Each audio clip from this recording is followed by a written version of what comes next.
My name is Luna, and I've been married to Lucas for 3 years. We used to live alone when we were dating. But after we got married, we moved in with Lucas's dad because his job was nearby. Even after we got married, I kept working. But I had to quit my job because Lucas's dad needed help. He started having memory problems about 1.5 years ago. And it got worse over time, so he needed someone to take care of him. At first, we thought about sending him to a nursing home. But Lucas really didn't want to. He asked me to take care of his dad at home, so I agreed. Luna, please, let's try to take care of my dad here. I don't want him to go to a nursing home, Lucas begged. I understood how he felt, but it was a big responsibility for me, and I wasn't sure if his dad wanted me to take care of him that much. So I asked Lucas to help me as much as he could. I had never seen Lucas beg like that before, so I thought he would support me. But taking care of his dad turned out to be harder than I thought. His dad needed help with simple things like walking, using the bathroom, and taking a bath. He could still move around, but he often tripped and fell because he couldn't support himself. So Lucas and I decided to change our house to make it safer for his dad. Even though we were still paying off debts, we realized that his dad's safety was more important. At first, Lucas helped a lot with taking care of his dad. But as time went on, he started saying he was too busy with work to help. And after about 1 year of taking care of his dad, he stopped helping altogether. He even started going out on his days off instead of helping me. My father-in-law's health was declining, and he needed more help with basic things like using the bathroom and taking a bath. It became too much for me to handle on my own, so I talked to my husband about it. You promised to help, didn't you? When was the last time you actually helped out? It's been months, I said to him. He needs more care than I can give him alone. I'm feeling overwhelmed, I added. I think we should seriously consider putting him in a nursing home instead of trying to take care of him at home, I suggested. We agreed to take care of him at home until the end, but at least we should consider getting professional caregivers involved. Your dad needs more help than we can give him alone, and there are people who are trained to do this. I'm not strong enough to handle everything, especially tasks like bathing, I explained. But my husband didn't agree with me. He got upset and left before we could finish talking. Lately, I've noticed he's been stressed about money. However, I couldn't keep taking care of his dad on my own. So even without my husband's approval, I started arranging for home care services. His dad was assessed as needing a high level of care. So we arranged for a caregiver to come 5 times a week for about an hour each day. We also made a plan with our long-term care insurance, so I wasn't worried about the cost. But we hit a snag on the first day of home care services. Hi, I'm Mira, your caregiver. I'm here to help you from now on, she said. Nice to meet you, Mira. I'm looking forward to working with you, I replied. While the caregiver was talking to my father-in-law, she also taught me some nursing techniques. I found her guidance really helpful and felt confident about hiring her. But when my husband came home and saw her, he got really angry. Luna, I never agreed to home care services. What's going on? He yelled at me. But I've been telling you that I can't do this all by myself anymore. I didn't do this without telling you. I'm sorry, Miss Caregiver, but please go home for today. I tried to explain, but he didn't want to listen and sent the caregiver away. Why did you arrange for home care without my permission? I'm the one who decides things around here. You're a terrible wife for not listening to me. You can handle caregiving alone. Don't waste money, especially since we still have to pay off the loan for the renovation. Why can't you see what I'm saying? I've told you many times that I can't do this all by myself, Lucas. You've stopped helping with caregiving, haven't you? That's not keeping your promise. And the renovation was necessary for safety. If your dad falls and gets hurt, taking care of him will be even harder. You might not get it because you haven't been doing any caregiving for over 1 year now. Why are you bringing this up all of a sudden? Besides, you're not working, so it's your job to take care of him, right? Who do you think is paying off the loan for that renovation? No matter how much I tried to explain, my husband didn't understand. He really believes that I should do everything by myself. After that, I only had the caregiver come when my husband was at work. Talking to her about not just caregiving, but also the issues with my husband and getting advice was really helpful. After months of the same routine, one day my husband unexpectedly offered to take care of his dad himself. You've been cooped up for over 1 year. Go treat yourself. I'll handle everything today, he said. I happily accepted his offer, I got a long overdue haircut and enjoyed some time at a coffee shop I used to frequent. But after about 4 hours, I started feeling anxious about leaving my inexperienced husband in charge, so I decided to head home early. When I got back, the house was unusually quiet. My father-in-law was peacefully asleep in his room. Assuming my husband had also worn himself out and fallen asleep, I went to check the bedroom, but he wasn't there. As I sat in the quiet house, I noticed an envelope placed on the dining table. When I opened the envelope, I found divorce papers already filled out along with a letter. The letter took me completely by surprise. Even after we divorce, please continue taking care of my dad.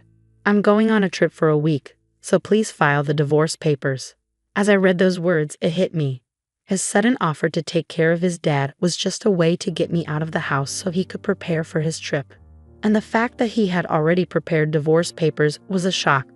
What's more, he expected me to continue caring for his dad even after we split up.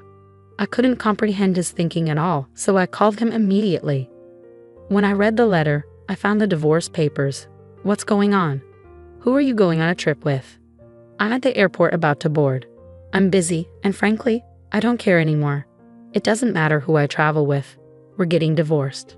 Just make sure those papers are filed by the time I get back from my trip. That's all. With those words, my husband abruptly ended the call and hung up. Just before the line went dead, I heard a woman's voice calling out his name on the other end. It became clear that he was with someone else, the person he was traveling with. We'd only been married again for 3 years, and now I was facing the possibility that he was having an affair. As I thought about how he might have been cheating on me while I was busy taking care of his dad, tears of regret filled my eyes. Luna, my father-in-law's voice called out to me as I left. He had been struggling to remember my name lately, but today he said it clearly. Worried about how well my husband had taken care of him while I was away, I hurried to see him. Father, are you feeling all right? Did everything go smoothly while I was out? I asked, concerned for his well-being.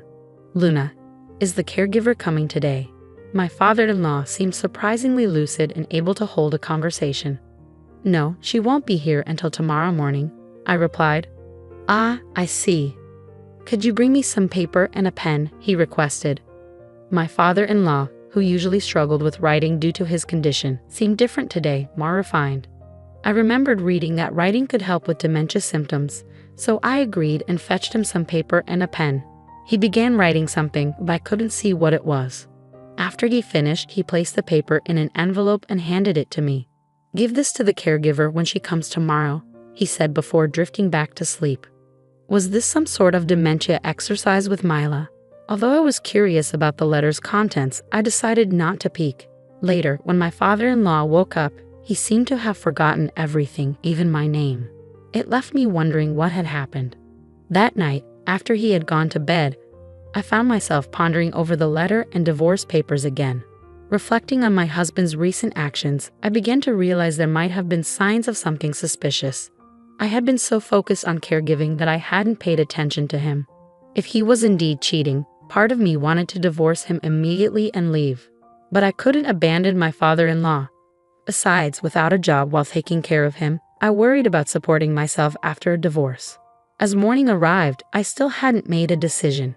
Mira came by, and I handed her the letter from my father-in-law. After reading it, she approached me looking troubled. And then, the caregiver. I'm here to support you, Luna. We've built a friendship, and moments like these are more common than you might think. I'm here for you, Mira reassured me with a kind smile. The letter is about me getting a divorce? I asked, feeling confused. Yes, it seems Mr. Henry noticed something wasn't right and asked me to step in. He wrote in the letter about his wishes regarding his estate. There's more to it, but we can discuss that later. Since your husband will be back soon, let's act quickly, Mira suggested. With that, Mira arranged for another caregiver to take over Mr. Henry's care and urged me to follow her. We ended up at a law firm. Mira, why are we here? I asked, puzzled. You'll understand once we're inside, Mira replied cryptically. Even though I was still confused, I followed Mira into the building. Thank you for coming today. I'd like to discuss a request I received from Mr. Henley regarding gifting property during one's lifetime. Specifically to you, Luna, the lawyer explained as we took our seats. The lawyer handed me a document and said, yes, it's notarized. Mr. Henley requested this document prepared by Mira. It states that Mr. Henley wishes to gift you $36,000 and his apartment during his lifetime. Stunned by this revelation, Mira started to explain.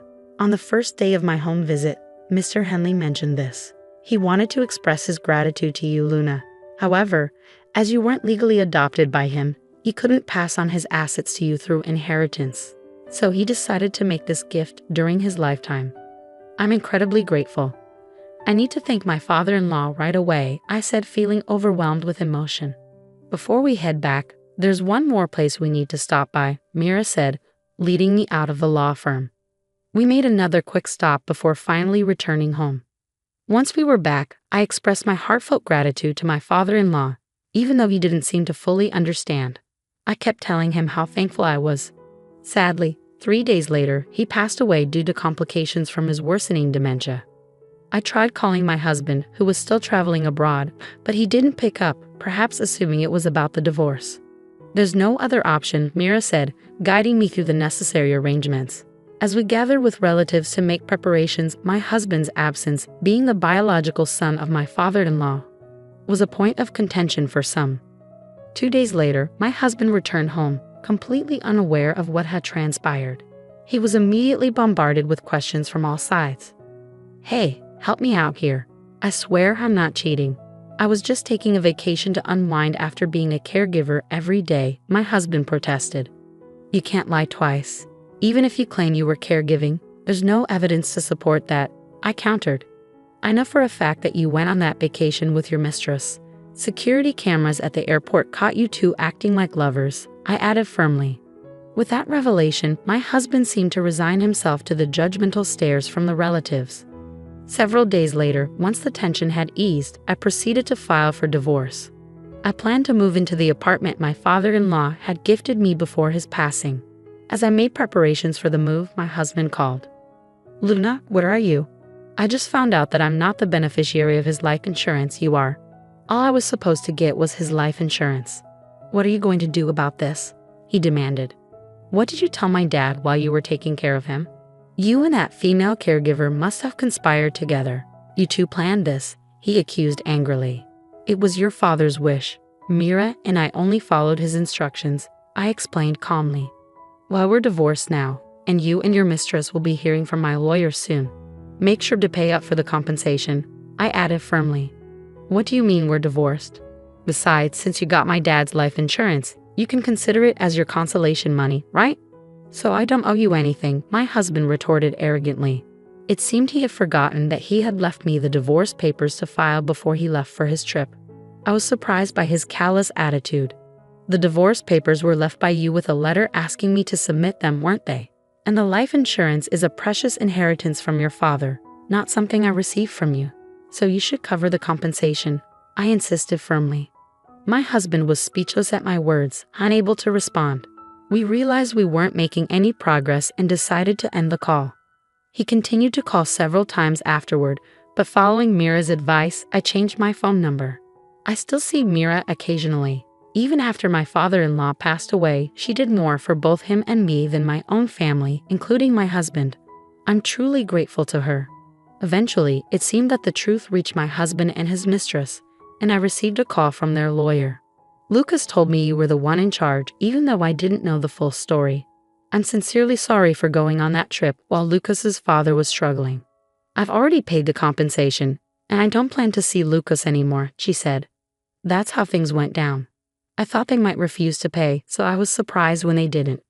I can't figure out why someone smart like her would fall for my husband. Anyway, he ended up having to pay her in bits. She was pretty well off, and my husband, trying to impress her, spent almost all his savings. I even heard he paid for a fancy trip out of his own pocket. Whether he blew through his savings or not doesn't really matter to me.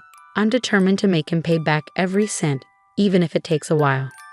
Luckily, we have a family home under my father-in-law's name, so finding a place to live won't be an issue. But with the payments for the loan we took out for elder care, along with the compensation we have to pay each month, it's going to be tough. Even if we deduct it from my husband's paycheck, he won't have much left over. And since our relatives all know about it, he can't exactly ask them for help. I hope he learns from his mistakes. I moved into an apartment my father-in-law gave me, which I get to keep for life. Life's comfortable now. I'm using the money I inherited from my father-in-law to study caregiving. Mira's helping me out too. I want to be a caregiver like her, someone who can really support families.